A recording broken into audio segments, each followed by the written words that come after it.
first. Okay. Thank you. Enjoyed the talk. On the short run Keynesian stability condition, there is empirical evidence of that stability, but in a slightly different context. John Blatt compared what he called Hicksian versus Frischian models, and he argued that in fact they're flawed. They can't. They give a false positive for that convergence. So I think it might be that the Keynesian stability condition doesn't hold in the short run either.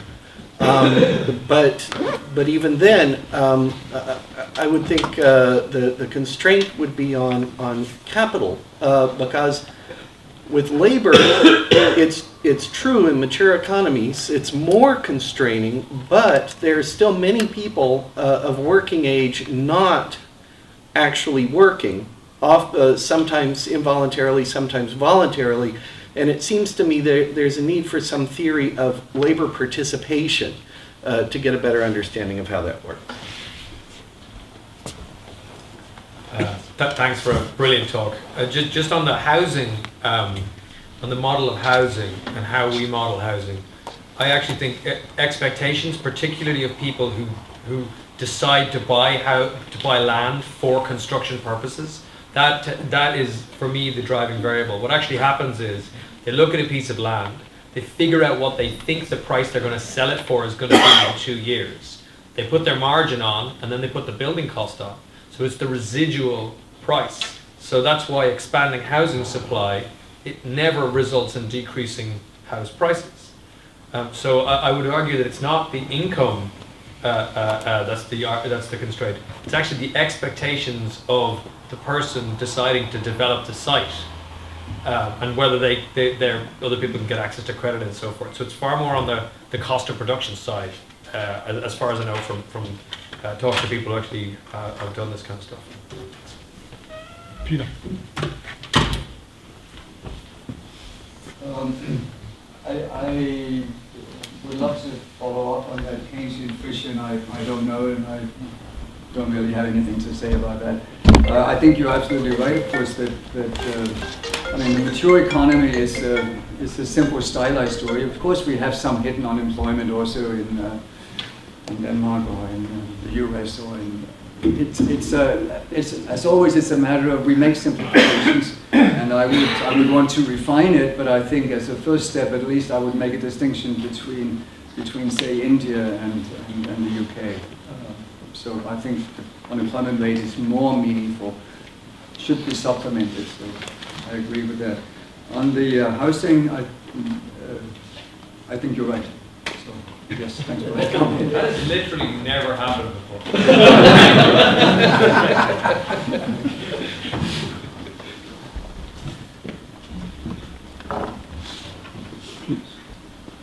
Yeah, so you mentioned 3 key elements: dynamic general equilibrium, behavioral assumptions, and structural analysis. And you also said that mainstream economists have a very different view, but I'm not sure I see why this is very different from mainstream economics, because they are also going in that direction too. So there have been a lot of discussion about included habit formation in models with rational agents, bounded rationality, and all this stuff. So don't you think that actually we are in an era where convergence is possible, or getting closer is feasible?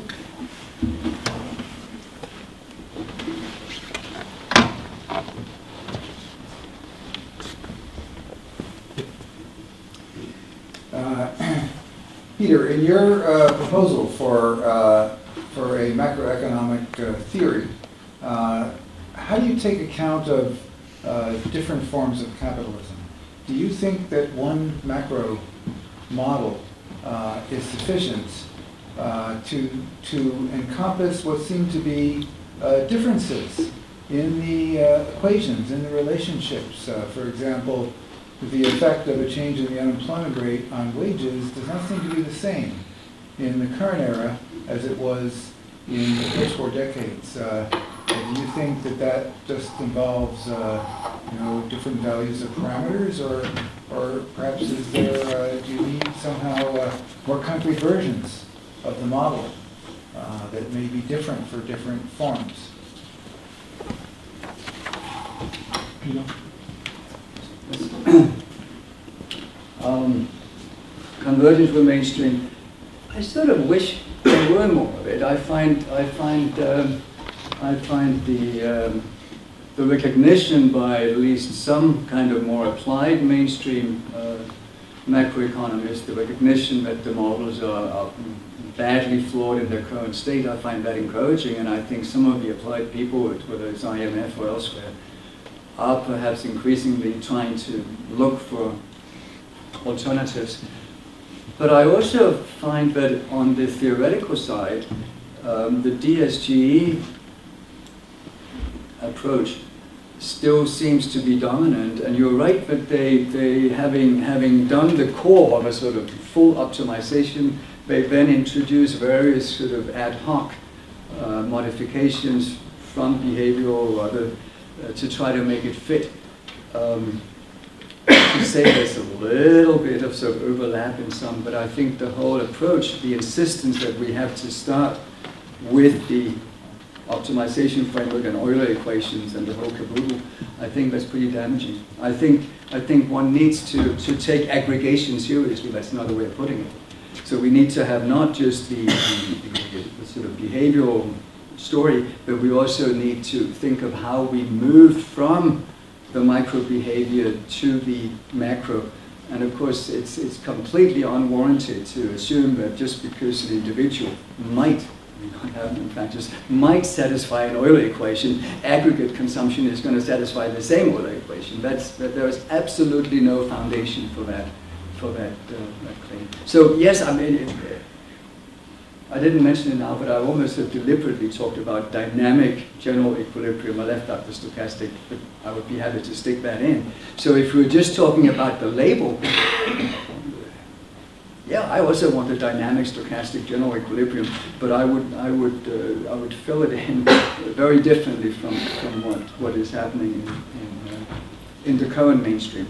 One can hope it changes. I had expected maybe it would have changed more by now than it has, but let's hope. It would be so wonderful to be able to refer to our own work as the mainstream, wouldn't it? David, yes, I mean, I mentioned that I thought it was a minimal requirement to distinguish between dual and mature economies. We need much more than that. Precisely how we do it depends on the purpose, but clearly there's a big difference between what you would call regulated capitalism and the neoliberal capitalism. Some of it has to do with institutions and policies. Some of it may have to do also with coming back to something that was discussed a little bit in one of the sessions yesterday. What I refer to as power bias technical change, and what is referred to as change in control, where I would say that there have been changes, technological and institutional, that have changed some of the rules of the game. So yes, if we're doing something even slightly more implied, we need to refine the analysis. Absolutely, I have no disagreement with that.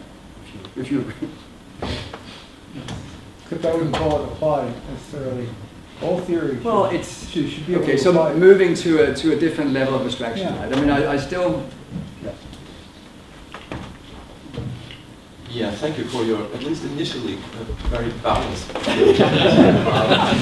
And I could agree with most of what you've said initially, but I have two concerns, and I think I should mention them here. The first one is how you characterize post-Keynesian economics. I mean, there are dozens of models which include the labor market, which examine the interaction between the labor market and the goods market, which either have a non-vertical Phillips curve or have an endogenous neighbor, etc. So which include, in a certain sense, what you call the labor constraint.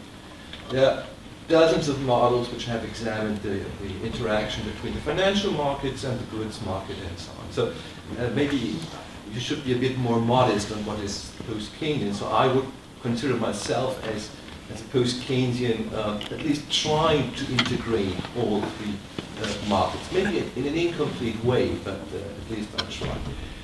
The second thing is, what you require, what you demand is general equilibrium theory.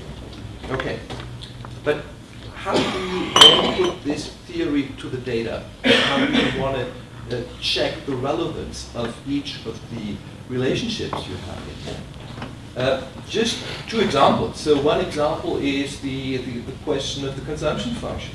So does redistribution in favor of capital always lead to lower consumption? We have recently had the debate on the relative income hypothesis, etc. So how do you want to tackle this empirically? You would need a relationship for your general equilibrium model. How does changes in demand, changes in capacity utilization affect investment? Again, you would need that for your general equilibrium model.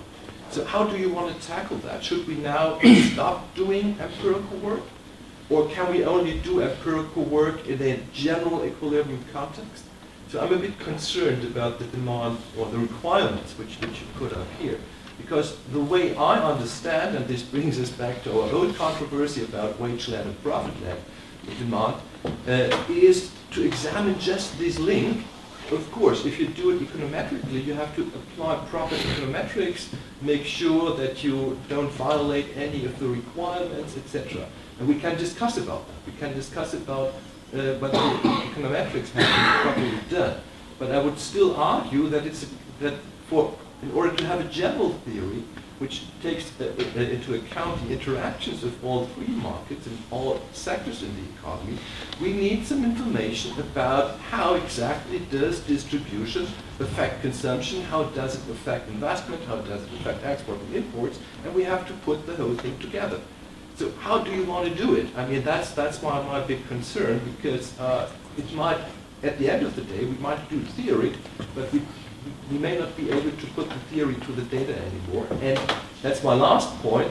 And then it becomes a matter of belief whether we apply your investment function with a direct effect of employment on investment, or whether we apply other investment functions. It becomes a matter of belief what kind of consumption function we introduce into our models, etc. So I see a problem here, a methodological or a problem in terms of doing future research. Yes, it's just about relative. I mean, in the beginning of that presentation, you talked about how that firms' behavior affects that household behavior in terms of consumptions. And I don't think it's touched in the talk, but the presentation. But maybe perhaps it's also based on different view on the asset price determination. In other words, how that the securities price is determined. That how mainstream and the post-Keynesian see that as a different ones. For example, that mainstream probably see that as more relying on classical theory of the pricing or efficient market hypothesis kind of things to see that asset price, rather which post-Keynesian don't. So I was wondering about whether you have any comment on those asset price side. When we talk about that, how firms' behavior affect household behavior.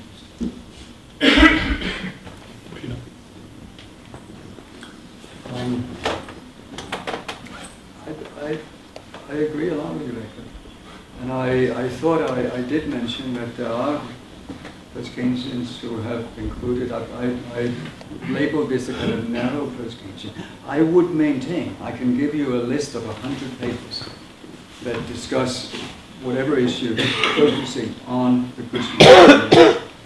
I'm not saying that there aren't exceptions, but I don't feel I'm being completely unfair when I say there is that focus. In fact, you yourself today put up a model where you said there are no labor constraints.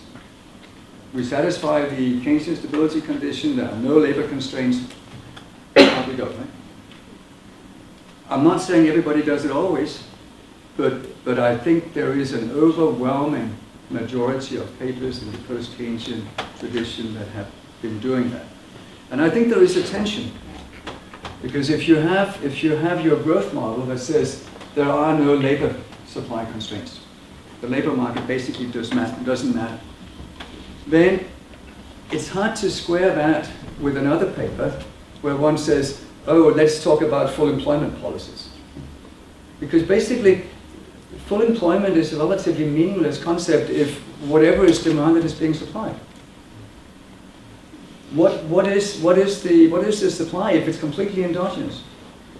So I'm not saying one cannot possibly bridge that kind of, but I think there is a tension. You cannot maintain that the labor market is irrelevant and at the same time talk about we need to have full employment policy and we therefore should grow at a particular rate.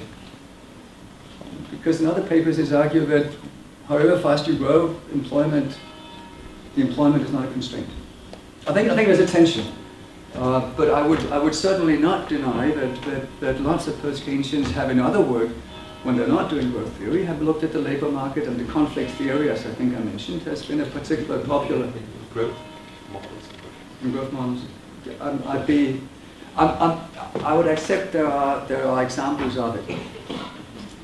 But would you accept that there are lots of examples that take the route that I'm describing? So I'm not suggesting this is a completely new invention by me or any other. I'm just saying that I would like to see post-Keynesian theory sort of move in that direction more than it has been doing in the past. Empirics, I unfortunately am utterly unable to do serious econometric work because I don't have skills in that area. But that does not mean that I don't want it done. We need high-level econometric work, and we need it in the areas you talked about. We need it in other areas as well. I think the econometric work tends to get a lot better if it is guided by, I don't want to call it even theory, but a sort of call it clear thinking. I'm not saying it's never guided by clear thinking, but I'm thinking that theory is complementary to the empirical work. And then, of course, empirical work will inform what we do in theory. It should be. I myself, the world is better off if I don't try to engage in econometric. But ignoring it does not reflect a view that it's not valuable and should be valuable. Let me add that I think it's not just a matter of doing econometric work. I think it's also a matter of doing detailed historical case study work. If we're talking what's happening during the last 30 years in terms of financial behavior, one of my students, Leila Davis, did wonderful work on that. And she combined in her dissertation an econometric study of firm behavior. So she laid out a clear theory of what would she expect, what are firms trying to do, why would they. She ran regressions, and then she had a case study where she looked at General Electric and how they had moved into financing and the reasons behind it. And I think you need both. You need the detailed case study, both to inform our theory and to inform the econometrics from that. Right? And we need the econometrics. So I don't think we have disagreements on that. What else? Distribution effects. Yes, you brought that up explicitly, and yes, I think distribution is extraordinarily important and interacts with other aspects of economic performance. I would be a little bit reluctant to include distributional variables in equations without recognizing the endogeneity of the variable itself. The idea that income distribution is more or less independent of what's happening to aggregate demand and to output seems to be not convincing. And of course, if it is endogenous and econometrically, one needs to take that into account. And possibly, what do I know? You have some system, I don't know, whatever you're doing, you know more than I do. But so, yeah. Did I? Oh, asset price determination. I don't know whether the main I'm sure there are differences between sort of mainstream and post-Keynesian views on asset price determination, but I think the main point I wanted to make here is that if firms make certain decisions, then households cannot undo them. If you, as an individual, try to undo it and declare your own dividends, then you can, if others don't do it. But if households as a group want to do it, then you run into the fallacy of composition. So I think in some ways, although there are undoubtedly differences in our view on individual asset price formation, I think the main issue here is about the interaction between firms and households, where I think a sort of a simple version of the mainstream story would be that basically firms do what households want them to do. They get signals via tokens Q, for instance, and that means that if tokens Q goes up, they invest more, so it comes back in line. So ultimately, you get households caught in the churn that way. And the question then is, do these mechanisms actually work? We expect them to work. Can we take two extremely short questions and then finish? You're the boss. Thank you. Yeah. Thank you for a very thought-provocative talk here. And having said that, I must admit that I am astonished that the word nature hasn't been mentioned. Is it outside your imagination that ecosystems constraints, planetary boundaries, and these terms which are whirling around in the air could influence the way we should think on a global macroeconomic setup in order to sort of come in advance to solve or to contribute to solve some of these problems which lies outside the economic world but lies inside our real world. Thank you. You took it Is it yourself? on? Oh, yes, it is. Peter, we have added so many considerations to your model. I'm going to add one more, which is the model seems to be based on closed economies. And in fact, all three of your markets are open in many ways, and I would focus my question particularly on the labor market. And even mature economies have access to a relative surplus population in poorer countries through migration, whether it's legal or illegal. And that certainly affects the way in which the market internal, the labor market and other markets internal to within the boundaries of a given economy function. I don't know how you incorporate this. I know there's field of open economy macro, but I don't myself know how these dimensions would be introduced into your model. I can be very brief. I've forgotten how you phrased the question. It's either no or yes, depending how you phrase the question. Outside your imagination.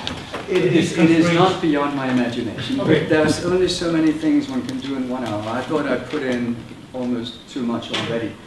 I mean, I can even plead that I have written papers on climate change and how economists get it wrong.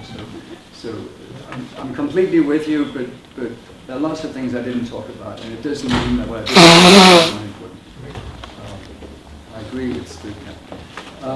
On the openness, yes, I agree. The openness issues are incredibly important, not just with respect to migration, but certainly also in that area. Again, I would plead that I can only do so many things, and these were kind of picked to illustrate a point. And I think the same point could have been made maybe with open economy examples. I didn't want to introduce more complexity here. On the migration issue, I think, obviously it's a complex political issue. What determines the extent to which Denmark is willing to accept immigration? I don't think it's a strict, narrow economic story, but I think there is an economic element, and in fact, I would sort of almost argue that it was a little bit included in a very simple first approximation. In the equation, I said what the natural rate of growth might depend on the employment rate. If we are close to full employment, there tends to be a greater acceptance of immigration because they're not stealing our jobs. So the extent to which economies allow immigration may depend on the employment rate. That's not the full story. I agree it's important, and in any concrete context, of course, one needs to do a lot more than just say, oh, it's in this equation. So I plead guilty. There's much more to be said about the open economy aspects of it. Thanks so much, Peter. That's really nice.